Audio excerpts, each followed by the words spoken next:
அனைவருக்கும் வணக்கம். March 25th pre open market report. நான் செபி ரிஜிஸ்டர் அட்வைசர் கிடையாது. இது பயிற்சிக்கான காணொளி. எந்த ஒரு பரிந்துரையும் நான் வழங்குவது இல்லை. வாங்க வீடியோக்கு போகலாம்.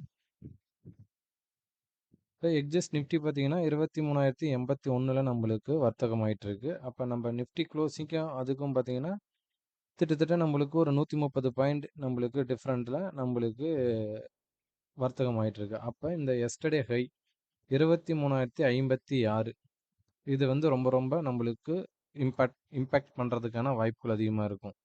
இந்த இடத்துக்கு வர்றப்போ உங்களுடைய ஸ்ட்ராட்டஜி அப்ளை பண்ணி பாருங்கள். இல்லாட்டினா 23,050 காலன் போட்டு என்ன பண்ணுறாங்க, லைவ் மீட்டிங் பண்ணிவிட்டு என்ன பண்ணுறாங்க அப்படின்னு பாருங்கள். புட்டோட ஹைக்கு மேலே காலோட ஹைக்கு மேலே புட்டு நிற்கிற வச்சும் அவங்களால மார்க்கெட்டு மேலே கொண்டுட்டு போக முடியாது. அப்படின்னா அங்கேருந்து மேலே போயிட்டு ரிவர்ஸ் எடுத்துகிட்டு கீழே இங்கே நம்மளுக்கு ப்ரீவியஸ் கோர்ஸை சப்போர்ட் எடுத்துகிட்டு மேலே போகிறதுக்கு ப்ராபபிலிட்டி அதிகமாக இருக்கும். ஏன்னா ஒரு ஹையர் ஹையில் இப்போ மார்க்கெட் வந்து நம்மளுக்கு க்ளோசிங் ஆகிட்டு இருக்காங்க. அப்போ ஹையர் ஹையில் போகிறப்ப நம்மளுக்கு இந்த இடத்துல இருந்து அதுக்கு அடுத்த நெக்ஸ்ட் சப்போர்ட் எது அப்படின்னா நெக்ஸ்ட் ரெசிஸ்டன்ஸு டார்கெட் அப்படின்னா நம்மளுக்கு R1 23,240 23,500 ஒரு அடுத்த ஸ்டேஜுக்கு போகிறதுக்கான ப்ராபபிலிட்டி அதிகமாக இருக்கும். அப்படின்னா ஓப்பன் வந்து நம்மளுக்கு ரொம்ப ரொம்ப முக்கியம். ஓப்பன் எபோ இருக்கிற வச்சும் நம்மளுக்கு மார்க்கெட் மேலே போகும். ஓப்பன் பிலோ இருக்கிற வச்சும் மார்க்கெட் கீழே வர்றதுக்கான ப்ராபபிலிட்டி அதிகமாக இருக்கும். இப்போ ஓப்பன்லேருந்து கீழே ஒரு 100 பாயிண்ட் வந்துட்டு இந்த ஓப்பனை பிரேக் பண்ணுறாங்க அப்படின்னா இந்த இடத்துல இருந்து தான் ஒன் டே ரேஞ்ச் நம்மளுக்கு கிரியேட் ஆகும். அப்போ ஒன் டே ரேஞ்ச் வந்து நம்மளுக்கு 200 பாயிண்ட் இங்கேருந்து இங்கே மேலே போகிறப்ப உங்களுடைய ஃபோக்கஸ் வந்து பண்ணுங்க. ஒன்று இந்த இடத்துல நம்ம வாட்ச் பண்ணணும் இந்த எஸ்டர்டே ஹையில். நெக்ஸ்ட்டு பார்த்தீங்கன்னா இந்த 22,900 இந்த இடத்துல வரப்போ உங்களுடைய ஸ்ட்ராட்டஜி அப்ளை பண்ணுங்கள். இங்கேருந்து மார்க்கெட் ஒரு ரிவர்ஸ் ஆகிறதுக்கான ப்ராபபிலிட்டி ஆஃப் சான்ஸ் வந்து அதிகமாக இருக்கும். செக் பண்ணி பார்ப்போம். நெக்ஸ்ட்டு பார்த்தீங்க அப்படின்னா இதோட சப்போர்ட் ரெசிஸ்டன்ஸ் வந்து நோட் பண்ணிக்கிங்க.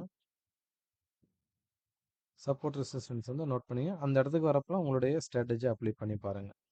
நெக்ஸ்ட்டு பார்த்தீங்கன்னா நம்மளுக்கு சென்செக்ஸில் இன்றைக்கி எக்ஸ்பைரி இருக்குது. அப்போ சென்செக்ஸில் எக்ஸ்பைரி இருக்கிறப்ப சென்செக்ஸுக்கு எந்த மாதிரி ட்ரேட் ஆகிறதுக்கான ப்ராபபிலிட்டி இருக்குது அப்படின்னு பார்ப்போம். இப்போ மார்க்கெட் மேலே போகிறாங்க அப்படின்னா இந்த இடம் நம்மளுக்கு R1 அந்த இடத்துல தான் இருக்காங்க. எஸ்டர்டே ஹை அந்த இடத்துல தான் இருக்காங்க. இந்த இடத்துல போய் சஸ்டெயின் ஆகினா மட்டும்தான் மார்க்கெட் மேலே போகும். இல்லை அப்படின்னா இந்த இடத்துல போயிட்டு ரிவர்ஸ் ஆகிறதுனா ஃபாஸ்ட்டாக ரிவர்ஸ் ஆகிட்டு திருப்பி இந்த இடத்துல ஒரு சைடு வேவாக போயிட்டு திருப்பி சப்போர்ட் எடுத்துகிட்டு மேலே போகிறதுக்கான ப்ராபபிலிட்டி அதிகமாக இருக்கும். ஒன்று இந்த இடத்துல நம்ம பார்க்கணும். இன்னும் இந்த இடத்துல வந்து ரிவர்ஸ் எடுக்கிறாங்களா, இல்லை அப்படின்னா இந்த ஹையர் ஹையில் இந்த இடத்துல வந்து இங்கேருந்து போயிட்டு ரிஜெக்ஷன் ஆகிட்டு இங்கேருந்து திருப்பி போகிறாங்களா அப்படின்னு நம்ம பார்க்கணும். இந்த இடம் வந்து நம்மளுக்கு ரொம்ப ரொம்ப முக்கியம். அப்போ இந்த எஸ் ஒன்னும் ரொம்ப முக்கியம், R1 ரொம்ப முக்கியம்.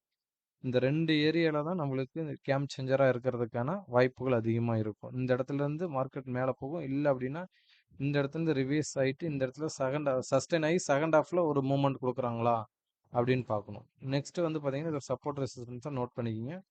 இந்த இன்னைக்கு 0 to ஹீரோ இருக்கிறதுனால ஐடிஎம் கொண்டு தான் மதிப்பு இருக்கும். ஏடிஎம்மும் ஓடிஎம்மும் நம்மளுக்கு மதிப்பு இருக்காது.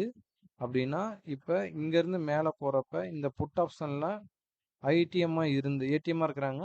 நம்மளுக்கு மேலே போகிறப்ப ஏடிஎம்மாக இருக்கிறவங்க ஓடிஎம்மாக மாறிடுவாங்க. திருப்பி கீழே வர்றப்ப ஓடிஎம்மாக இருந்து ஐடிஎம்மாக மாறுறப்ப இவங்களுக்கு இம்பேக்ட் அதிகமாக இருக்கிறதுக்கான ப்ராபபிலிட்டி அதிகமாக இருக்கும். இதை செக் பண்ணி பாருங்கள். நெக்ஸ்ட்டு பார்த்தீங்கன்னா 1 ஹவர் சார்ட்டில் பார்ப்போம். 1 ஹவர் சார்ட்லேயும் பார்த்தீங்க அப்படின்னா நம்மளுக்கு நிஃப்டி க்ளோசிங் பார்த்தீங்க அப்படின்னா இப்போ இதுக்கு மேலே சஸ்டெயின் ஆகுறாங்க அப்படின்னா இதுக்கு அடுத்த ஸ்டேஜ் வந்து எங்கே போவாங்க அப்படின்னா நம்மளுக்கு 23,200 இந்த இடத்துலேருந்து இங்கேருந்து மேலே போகிறதுக்காக இதுக்கு மேலே நிற்கிறாங்க. இந்த ஹையை உடச்சிட்டு பிரேக் பண்ணிவிட்டு மேலே போகிறாங்கன்னா 23,200 வச்சும் போகிறதுக்கான ப்ராபபிலிட்டி அதிகமாக இருக்கும். நெக்ஸ்ட்டு பார்த்தீங்க அப்படின்னா கீழே வராங்க அப்படின்னா இந்த 22,800 இங்கேருந்து சப்போர்ட் எடுத்துகிட்டு மேலே போகிறதுக்கான ப்ராபபிலிட்டி அதிகமாக இருக்கும். நெக்ஸ்ட்டு நம்மளுக்கு சென்செக்ஸில் பார்த்தீங்க அப்படின்னா நம்மளுக்கு 25,000ங்கிறது ஒரு ஸ்ட்ராங் ரெசிஸ்டன்ஸாக இருக்கிறதுக்கான வாய்ப்புகள் அதிகமாக இருக்குது. இன்றைக்கி வந்து இந்த 75,000ங்கிறது ஒரு ரெசிஸ்டன்ஸாக இருக்கிறதுக்கான ப்ராபபிலிட்டி இருக்கும். ஆனால் ஓப்பன் ஆனோட்டி கீழே வந்துட்டு இந்த 74,250 இல்லாட்டினா 74,000 சப்போர்ட் எடுத்துகிட்டு மேலே போகிறாங்களா அப்படின்னு நம்ம வாட்ச் பண்ணணும். ஏன்னா இந்த ட்ரெண்ட் லைன் வந்து மேலே போயிட்டு கீழே சப்போர்ட் எடுத்துகிட்டு மேலே போகிறாங்களா அப்படின்னு வாட்ச் பண்ணிங்கன்னா நல்ல ஒரு இம்பேக்ட் கிடைக்கிறதுக்கான ப்ராபபிலிட்டி அதிகமா இருக்கும். இன்னைக்கு இதுக்கு 0 டீ இருக்கறனால பார்த்து ப்ளே பண்ணுங்க. பிரீமியம் டிகே ஆனோட்டி ஒரு சைடு வேவ்ல கொண்டுட்டு போயிட்டாங்க அப்படின்னா, டிகே ஆகறதுக்கான வாய்ப்புகள் அதிகமா இருக்கும். அந்த டிகேல மாட்ட வேணாம். செகண்ட் ஹாஃப்ல பிரீமியம் டிகே ஆனோட்டி செகண்ட் ஹாஃப்ல உங்க ஸ்ட்ராட்டஜி அப்ளை பண்ணி பாருங்க. நல்ல ஒரு ரிசல்ட் கிடைக்கும். நம்மளுடைய சப்போர்ட் ரெசிஸ்டன்ஸ்க்கு வர்றப்ப. நன்றி. வணக்கம்.